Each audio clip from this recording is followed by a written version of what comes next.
안녕하세요. 저는 올해 34살이 된 여자입니다. 저는 지금 딸이 있어요. 얼마 전 저는 엄청나게 큰일을 당할 뻔한 적이 있어서 여기서 한번 이야기해 보려고 합니다. 저는 제 남편을 제가 24살 때 만났어요. 대학교 졸업을 하고 한창 취직 준비로 바쁘고 힘들 때 제 남편은 저에게 위로와 충고를 해주었던 아주 고마운 사람이죠. 그때 그 사람은 나이가 26살이었습니다. 나름 유명한 중소기업에서 일하고 있어서 저도 얼른 오빠처럼 회사에 취직해서 떳떳하게 연애를 하고 싶었어요. 저는 항상 밥도 얻어먹고 데이트 비용도 다 오빠가 내줘서 너무 미안했지만 취직만 하면 다 갚을 거라고 했죠. 결국 저는 3년 동안의 취업 준비를 하다가 27살에 대기업에 취직을 하게 되었어요. 아직도 그때 회사 합격 날이 잊혀지지 않습니다. 합격한 순간에 저는 3년 동안 고생한 기억들이 머릿속에서 주마등처럼 지나갔어요. 무엇보다 3년은 엄청 긴 시간인데 그동안 오빠는 싫은 내색 하나 하지 않고 제 옆을 묵묵히 지켜줘서 어느 누구보다 고마웠어요. 그래서 결과를 오빠와 같이 확인을 했는데 저는 합격이라는 문구를 보자마자 오빠를 껴안고 같이 펑펑 울었답니다. 그렇게 저희는 사내 커플이 되었죠. 저는 정장도 입어보고 오랜만에 화장도 하니까 정말 어른이 된 것 같았어요. 그렇게 떨리는 신입사원 시절을 보내고 있었죠. 저는 나름 회사 환경에 적응도 잘했고 선배들한테 예쁨도 받는 신입사원이었어요. 저는 회사 생활이 너무 재밌고 제 일과 너무 적성에 잘 맞았죠. 그래서 시키지 않는 일들도 척척 해내면서 성과를 쌓아가고 있었어요. 제가 연차가 조금 생기면서 주위에서 같이 프로젝트를 진행하자는 제의가 많이 들어왔어요. 처음에 저는 저에게 같이 하자고 권유를 해준 것이 너무 감사해서 거절도 하지 못한 채 한 달에 두세 개씩 프로젝트를 진행했어요. 그런데 그렇게 하니까 정말 잘 시간이 없고 집에 가서도 일을 해야 하는 상황이 생겼죠. 그래도 시작한 프로젝트니까 중간에 빠지는 건 제 성격상 용납할 수 없었어요. 대신 해야 할 일이 너무 많아서 오빠를 볼 시간이 없었죠.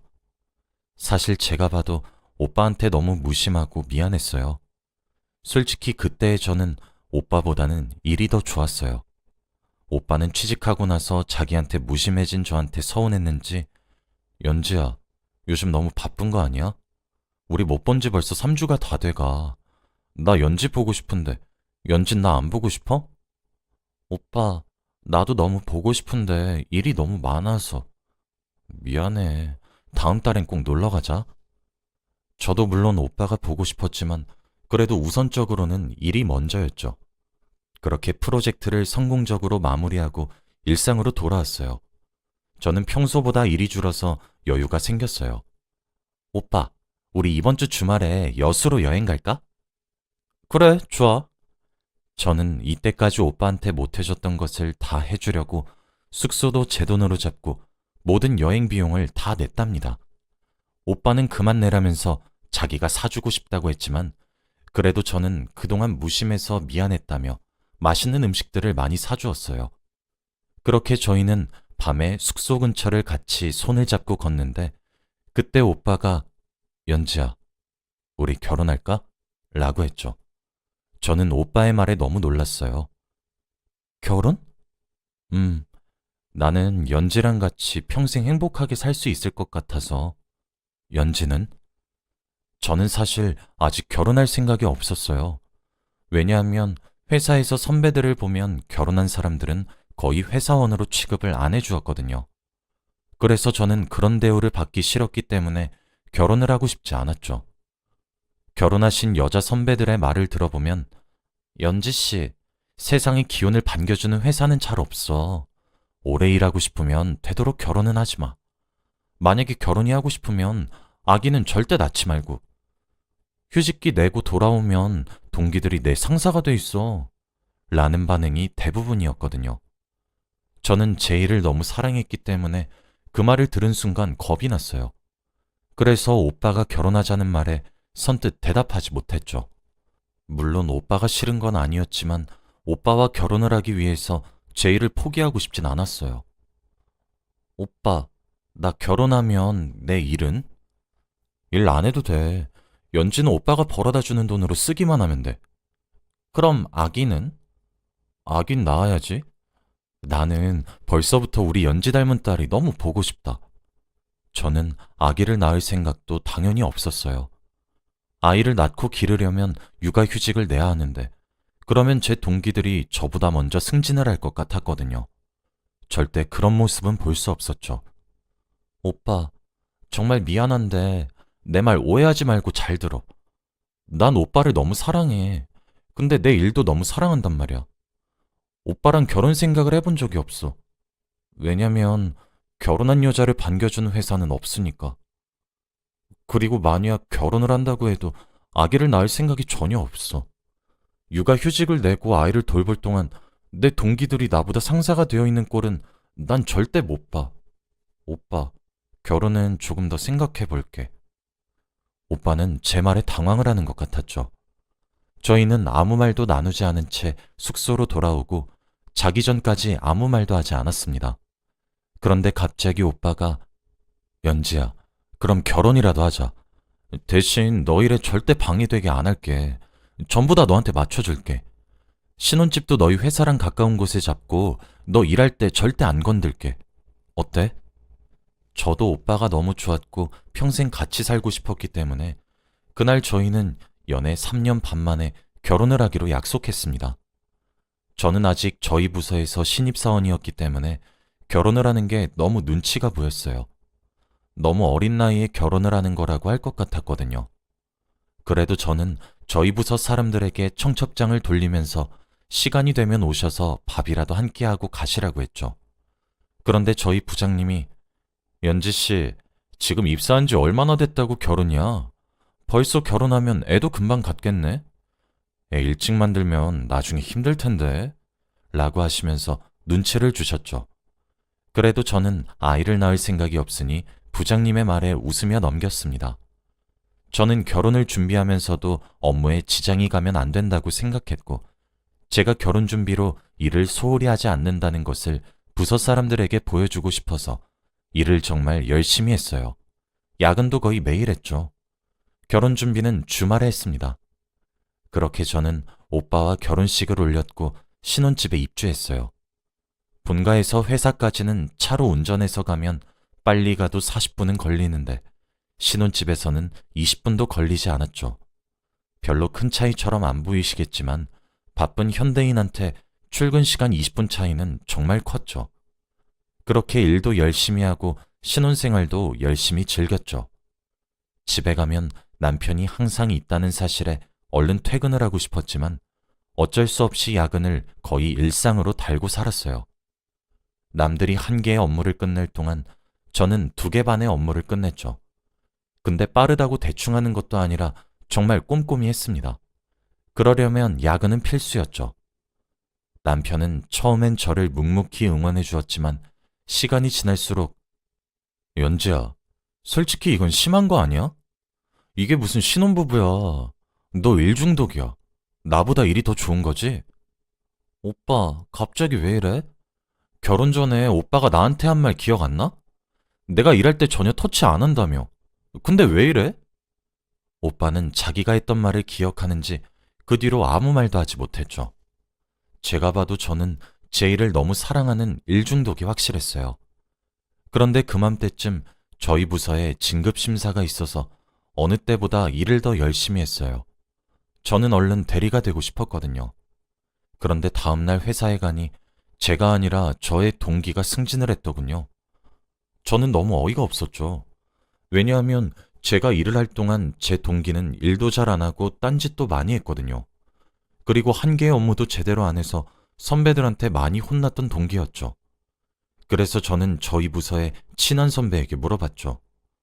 선배, 솔직히 저는 이번에 제가 대리로 승진할 줄 알았어요.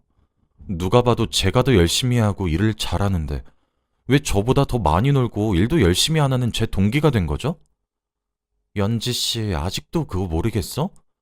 연지 씨는 여자잖아. 쟨 남자고. 그리고 연지 씨 결혼도 했는데 아기도 곧 생길 거고. 그러면 육아휴직 내서 자리도 비우고 대리 자리 비우면 타격 엄청 큰 거 알지? 그래서 어쩔 수 없이 제가 승진한 거야. 우리도 당연히 알지. 연지 씨가 얼마나 일 잘하고 열심히 하고 있는지. 근데 사회가 이래.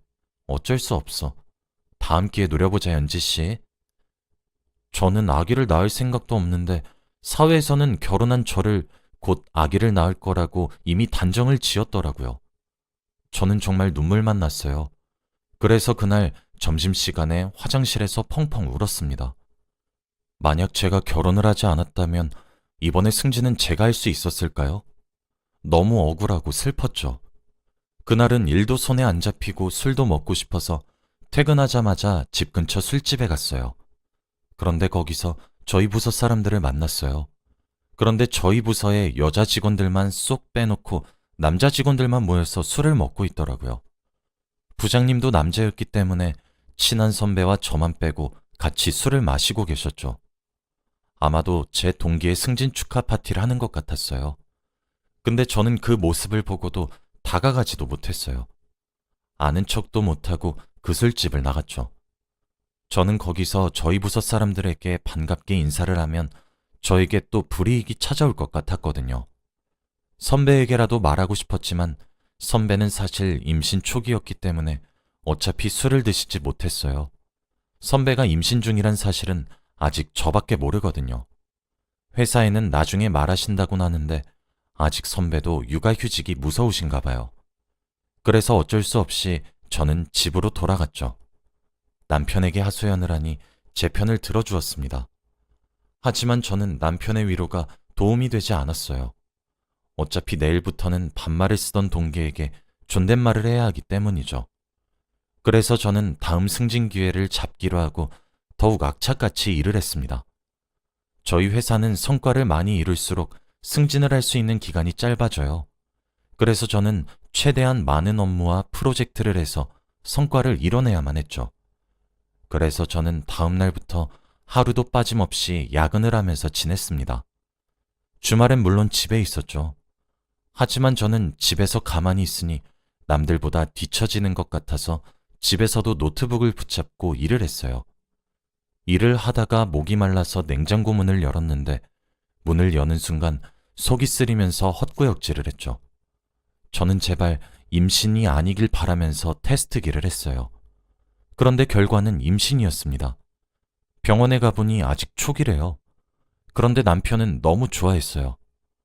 연지야, 우리한테 드디어 아기가 생기는 거야? 라면서요. 저는 솔직히 말해서 아직 아이를 갖고 싶은 마음이 없었어요. 아직 저에게는 올라가야 할 계단이 너무 많은데 아기를 낳으면 저는 올라가는 계단을 포기해야 하거든요. 하지만 저는 이를 포기할 생각이 없었습니다. 오빠, 우리 아직 마음의 준비가 안 되지 않았나? 아직 너무 일러. 그리고 우리 아기는 계획에 없었잖아. 나 지금은 승진하는 게 먼저야. 미안해. 그래도 그렇지 어떻게 그런 말을 쉽게 하니? 넌 피도 눈물도 없구나. 저는 어떻게 해야 할지 너무 막막했죠. 하지만 승진 욕심이 크기도 했으나 오빠와 저를 닮은 저희 아기도 너무 보고 싶었기 때문에 저는 아기를 낳기로 했습니다. 우선 회사에는 비밀로 하고 눈치껏 나중에 밝히기로 했죠. 그날 출근을 하고 점심시간에 밥을 먹으러 저희 부서 사람들끼리 구내식당에 갔는데 제가 식당에 들어서자마자 헛구역질을 해버린 겁니다. 다들 당황했지만 저는 요즘 속이 안 좋아서 그렇다고 대충 둘러댔죠. 그치만 임신을 하고 있던 선배는 연지씨, 임신했지? 라며 한 번에 바로 맞추셨습니다. 네, 당분간은 비밀로 해주세요. 부탁할게요, 선배. 그래, 사실 나 오늘 부서 사람들한테 말하려고. 점심을 먹고 돌아와서 업무를 하던 도중 갑자기 선배가 자리에서 일어나서 임신을 했다고 발표했습니다. 저는 원래 알고 있던 사실이지만 나머지 사람들은 몰랐기 때문에 축하해 주었죠. 그런데 부장님은 그럼 육아휴직 내겠네? 언제부터 낼 건가? 라며 휴직 날부터 물어봤죠. 그리고 선배보다 밑에 있는 사람들은 자기가 승진할 거라고 생각하는지 선배의 육아휴직을 좋아하는 것처럼 보였죠. 저는 그런 모습을 두 눈으로 직접 보고 있자니 더 아이를 낳고 싶지 않았습니다. 그렇게 선배는 며칠 뒤 휴직했고 얼마 지나지 않아 선배의 자리에 다른 분이 앉으셨죠. 다들 아무 일도 없다는 듯이 업무를 했습니다. 그렇게 선배는 저희 부서에서 쫓겨나신 거죠. 아마 돌아오시면 다른 부서로 가시게 될 것 같아요. 그런데 선배는 어느 정도 연차가 있으셔서 그나마 나은 것이었죠. 저 같은 신입사원은 그렇게 될 리가 없었어요. 저는 시간이 지날수록 배가 불러왔기 때문에 어쩔 수 없이 부장님께 말씀드리고 육아휴직을 냈습니다. 자리를 정리하는데 정말 눈물이 났어요. 제가 힘들게 입사했는데 아기 때문에 이렇게 되다뇨. 그래도 저는 휴직기가 끝나면 아기를 베이비시터에게 맡길 생각이었기 때문에 금방 돌아오려고 했죠. 그렇게 짐을 싸고 아기한테만 집중했어요. 남편도 제가 먹고 싶은 건 몇 시간이 걸려도 가서 사와주고 매일 태교도 해주면서 정말 잘해주었죠. 그렇게 저는 출산을 하고 아기가 조금 자라면서까지 제가 키웠습니다. 그렇게 아기가 2살이 되면서 저도 회사에 복귀를 하기 위해 베이비시터를 고용했죠. 그렇게 저는 다시 회사로 돌아갔습니다. 다행히 저는 다른 부서에 대리로 들어갈 수 있었어요. 바뀐 업무가 처음엔 적응이 안 되었지만 제 동기들이 저보다 더 높은 직급에 있는 모습을 보고 오기가 생겨서 더 열심히 했죠. 초심을 되찾기 위해 정말 하루도 빠짐없이 야근을 했어요. 베이비시터 분도 원래 근무 시간보다 더 오래 일을 했죠. 처음에는 남편과 둘이 있는 게 어색하지 않을까 싶었지만 그래도 다행히도 둘이 또래여서 말도 잘 통하는 것 같더라고요. 그래서 남편이 심심하지 않겠다는 생각에 저는 더 열심히 일을 했어요.